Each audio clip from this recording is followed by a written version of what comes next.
አህያ ራሷን አህያ ካላሏት ፈረስ የሆነች ይመስላታል ሲል ገላና ጋሩንታ ገልጿል። በትናንትና ምሽት ላይ እንግዲህ ገላና ጋሩንታ ለተከታዮቹ አዲስ ጠንከር ያለ መልእክትን አስተላልፎ ነበር።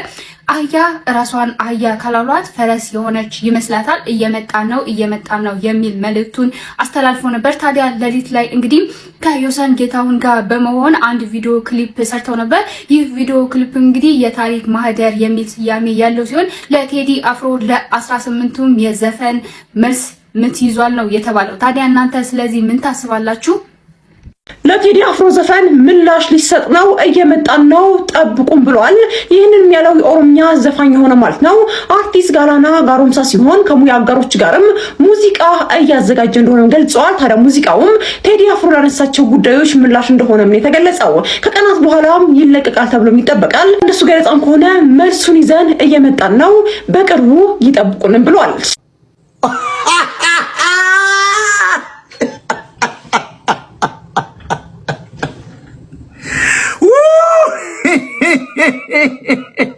እንዴት ገረዳ ማረጫቱበት ጎበዝ አራሻር አርገው ሰው ይስማው። ድምፃውያኑ ለቴዲ አፍሮ ምላሽ ሰጡ። የኦሮምኛ ሙዚቃ ድምፃውያኑ ገላና ጋሩምሳና ዮሳን አርብ ሌሊት በለቀቁት አዲስ ዘፈን ባሳለፍነው ሐሙስ ለተለቀቀው የድምፃዊ ቴዎድሮስ ካሳሁን ቴዲ አፍሮ ኢትዮሪካ አልበም ቀጥተኛ ምላሽ ሰጥተዋል። በኦሮምኛና በአማርኛ ቋንቋዎች የተሰናዳው የዘፈን ስራ በተለይም በአማርኛው የግጥም ስንኝ ውስጥ የተካተቱት መልእክቶች በቴዲ አፍሮ የአዞምባና ዳስጣል በተሰኙ ዜማዎች ምላሽ የሚሰጡ ሆነው ተገኝተዋል። ኖር ራዲዮ እንዳተመለከተው ከሆነ በዘፈን ውስጥ የተካተቱት የአማርኛ ግጥሞች ከፊሉ እንደሚከተለው ይነበባሉ። ማህረቡን ስጡት ያዞምባ ነው ካለ፣ ሳቅን ካለቀሰ ለቅሶ ዳስ ከጣለ፣ የሀገር ካባ ለብሶ የመንደር ሰባኪ መልአክ መስሎ መጣ የሬሳ አምላኪ፣ ይከፈተ መዝገቡ ታሪካችን ይታይ፣ ሀገር ማን ገነባ ማን ነውና ገዳይ። ድምፃውያኑ በስራቸው ውስጥ የታሪክ መዝገብ ተከፍቶ እውነተኛው ታሪክ እንዲታይ የጠየቁ ሲሆን በአንድ ሀገር ሲሸጥ ባልቻ በጉራዴ በሚል ስንኝም የጀግናና የነጋዴ ልዩነት እንዲታወቅ መልእክት አስተላልፈዋል። በተጨማሪም እኛ ቀናናት ገና ታብባለች፣ ጨፍላቂ ሀገር እውነት ሞታለች የሚሉ ስንኞች የቴዲ አፍሮን አልበም ተከትሎ የተቀሰቀሰውን የሐሳብ ሙግት ይበልጥ እንዲፋፋም አድርገውታል። ይህ የሁለቱ ድምፃውያን ስራ ከተለቀቀ ጥቂት ሰዓታት ውስጥ በማህበራዊ ሚዲያዎች ላይ ሰፊ የሐሳብ ልዩነትና ክርክር የፈጠረ ሲሆን የጥበብ ሰዎች በሀገራዊና ታሪካዊ ጉዳዮች ላይ በዜማና በግጥም የሚያደርጉት ይህ ሐሳብ ፍጭት የብዙዎችን ትኩረት ስቧል። እንደዚህ አይነት አጫጭር ዜናዎች እንዲደርሶት የፕላስ ምልክቷን ይጫናችሁ ቤተሰብ ይሁኑ። ለቴዲ አፍሮ በኦሮምኛና በአማርኛ ቋንቋዎች የተሰናዳው ስራ በተለይ በአማርኛ የግጥም ስንኝ ውስጥ የተካተቱ መልእክቶች በቴዲ አፍሮ የአዞ እንባና ዳስጣል የተሰኙ ዜማዎች ላይ ምላሽ የሰጠ ሆኗል። በዘፈን ውስጥም የተካተቱ ግጥሞች ከፊሉን እንደሚከተሉ ይነበባሉ። አንድነት ይለኛል እጅና ጡት ቆርጦ፣ ታሪክ ትመሰክራለች ሀገርን የሸጠን፣ መሐረቡን ስጡት የአዞ እንባ ነው ካለ፣ ሳቅን ካለቀሰ ለቅሶ ዳስ ከጣለ፣ የሀገር ካባ ለብሶ የመንደር ሰባኪ መልአክ መስሎ መጣ የሬሳ አምላኪ፣ ይከፈት መዝገቡ ታሪካችን ይታይ፣ ሀገር ማን ገነባ ማነውና ገዳይ። ድምፃውያኑ በስራቸው ውስጥ የታሪክ መዝገብ ተከፍቶ እውነተኛ ታሪክ እንዲታይ የጠየቁ ሲሆን ባንዳ ሀገር ሲሸጥ ባልቻ በጎራዴ በሚል ስንኝ ውስጥም የጀግናና የነጋዴ ልዩነት እንዲታወቅም መልእክት አስተላልፈዋል። በተጨማሪም እኛ ያቀናናት ገና ታብባለች፣ ጨፍላቂዋ ሀገር እውነትም ሞታለች የሚሉት ደግሞ የቴዲ አፍሮን አልበም ተከትሎ የተቀሰቀሰውን የሐሳብ ሙግት ይበልጥ እንዲፋፋምም አድርጎታል። ይህ የሁለቱ ድምፃውያን ስራ ከተለቀቀ ጥቂት ሰዓታት ውስጥም በማህበራዊ ሚዲያ ላይ ሰፊ የሐሳብ ልዩነትና ክርክር የፈጠረ ሲሆን የጥበብ ሰዎች በሀገራዊና ታሪካዊ ጉዳዮች ላይ በዜማና በግጥም የሚያደርጉት የሐሳብ ፍጭት የብዙሃንን ትኩረትም ስቧል።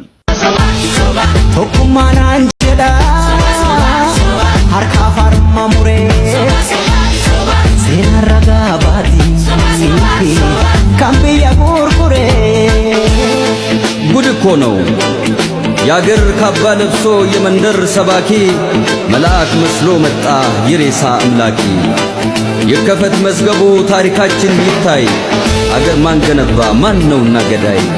በአንድ አገር ሲሸጥ ባልቻ በጉራዴ ለይተን እንወቅ ጀግናና ነጋዴ።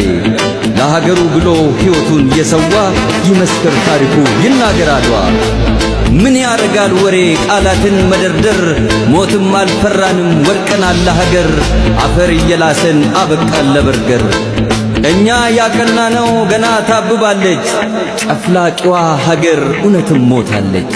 ጨፍላቂዋ ሀገር እውነትም ሞታለች። ድምፃውያኑ ለቴዲ አፍሮ ጠንካራ ምላሽ ሰጥተዋል። የኦሮምኛ ሙዚቃ ድምፃውያኑ ገላና ጋሮምሳና ዮሳን ጌታሁን ጋልሜሴና በሚል ርዕስ ትናንት አርብ ሌሊት ለቴዲ አፍሮ ኢቶሪካ አልበም ያዞምባና ዳስጣ ለተሰኙት ዜማዎች ቀጥተኛ ምላሽ ሰጥተዋል። መሐረቡን ስጡት ያዞምባ ነው ካለ፣ ሳቅን ካለቀሰ፣ ለቅሶ ዳስ ከጣለ፣ የሀገር ካባ ለብሶ የመንደር ሰባኪ፣ መልአክ መስሎ መጣ የሬሳ አምላኪ፣ ይከፈት መዝገቡ ታሪካችን ይታይ፣ ሀገር ማን ገነባ ማን ነውና ገዳይ። መሐረቡን ስጡት ያዞምባ አይደል ካለ፣ ሳቅን ላለቀሰ፣ ለቅሶ ዳስ ለጣለ። ድምፃውያኑ በስራቸው ውስጥ የታሪክ መዝገብ ተከፍቶ እውነተኛው ታሪክ እንዲታይ የጠየቁ ሲሆን ባንዳ ሀገር ሲሸጥ ባልቻ በጎራዴ በሚል ስንኝም የጀግናና የነጋዴ ልዩነት እንዲታወቅ መልእክት አስተላልፈዋል። በተጨማሪም እኛ ያቀናናት ገና ታብባለች፣ ጨፍላቂዋ ሀገር እውነትም ሞታለች የሚሉት ስንኞች የቴዲ አፍሮን አልበም ተከትሎ የተቀሰቀሰውን የሐሳብ ሙግት ይበልጥ እንዲፋፋም አድርገውታል። የጥበብ ሰዎች እንዲህ በሐሳብና በዜማ መሟገታቸውን እንዴት ታዩታላችሁ? ሐሳባችሁን አጋሩኝ። መረጃው ለሁሉም እንዲደርስ ሼር አድርጉት። መልካም ጊዜ። አብይ አህመድ ተቀጣሪና ባለጊዜ ሙዚቀኞቹ ለቴዲ አፍሮ ሙዚቃ ምላሽ በሚል መግለጫ የመሰለ ዘፈን እንዲያወጡ አደረጉ። ተወዳጁ ድምፃዊ ቴዎድሮስ ካሳሁን ከትናንት በስቲያ ሀገርን ያንቀጠቀጠ የዓለም የሙዚቃ ስራዎችን የአንደኝነት ደረጃ የተቆናጠጠ ኢትዮሪካ የተሰኘ ድንቅ የሙዚቃ አልበም ለህዝቡ ጆሮ አድርሷል። በ24 ሰዓት ውስጥ ከ36 ሚሊዮን በላይ የዩቲዩብ እይታ ያገኙትና አሉ የተባሉ ሪኮርዶችን ሁሉ የሰባበሩ ሙዚቃዎችን ለቋል። ታዲያ በህዝብ ልብ ውስጥ የገባው የህዝብ ብሶት የገለጸው ግፍን ያጋለጠው የቴዲ ሙዚቃ ከአብይ አህመድ አገዛዝ ደጋፊና ተከታይ ከሆኑት ውጪ በሁሉም ዘንድ ተወዳጅ ሆኗል። ይህ አንገበገበውና ድንጋጤ ውስጥ የገባው የአብይ አገዛዝ በማህበራዊ ሚዲያ ሰራዊቶቹ በኩል በቴዲ ላይ ከከፈተው ማጥላላት በተጨማሪ በነ ኢቲቪና ፋና በኩል እንዲሁም በሁሉም የቴሌቪዥን ጣቢያዎች ከ18ቱ የቴዲ ዘፈኖች አንዱም እንዳይከፈቱ መመሪያ አስተላልፈዋል። ሙዚቃው የተለቀቀ ቀን የኢትዮጵያ ፕሬስ ድርጅት በማህበራዊ ገጹ በጉጉት ሲጠበቅ የነበረው የቴዲ አፍሮ ዘፈን መለቀቁን በመግለጹ ከደቂቃዎች በኋላ ልጥፉ ተነስቷል። ይህን ያሰራጩ ጋዜጠኞችም ከፍተኛ የሆነ ማስፈራሪያና ዛቻ እየደረሰባቸው መሆኑ ተሰምቷል። ከዚህ የባሰው ደግሞ በአዲስ አበባ ይህን የቴዲን ዘፈን ሲሰሙ የነበሩ ከ100 በላይ ወጣቶች በአገዛዙ ትዕዛዝ መታሰራቸው ተነግሯል። ይህ ሁሉ ሆኖ ግን ብልጽግና በቴዲ ዘፈን ዙሪያ ዝም ማለት አልፈለገም። የብልጽግና ተከፋይ የሆኑና ባለጊዜ ነን ብለው የሚያምኑ የኦሮምኛ አርቲስቶችን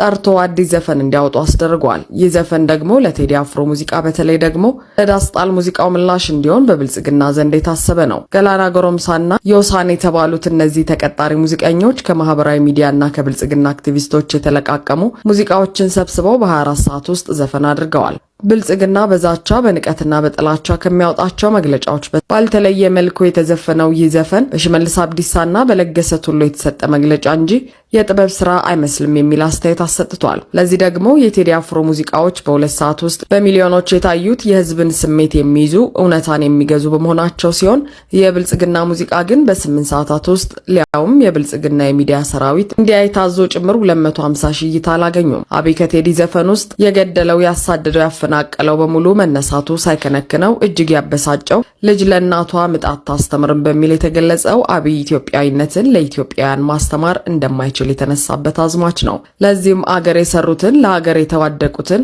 እነ ባልቻ ሳፎን የራሱ በማድረግና ጉዳዩን ከብሔር ጋር በማገናኘት በዚህ የነ ገላና ጎረምሳ ዘፈን እንደለመደው የኦሮሞን ህዝብ ለመቀስቀስ ሞክሯል። በአንድ ሀገር ሲሸጥ ባልቻ በጎራዴ ለይተን እንወቅ ጀግናና ነጋዴ፣ ሞትም አልፈራንም ወድቀናል ለሀገር አፈር እየላስን አበቃል ለበርገር የሚል አዝማች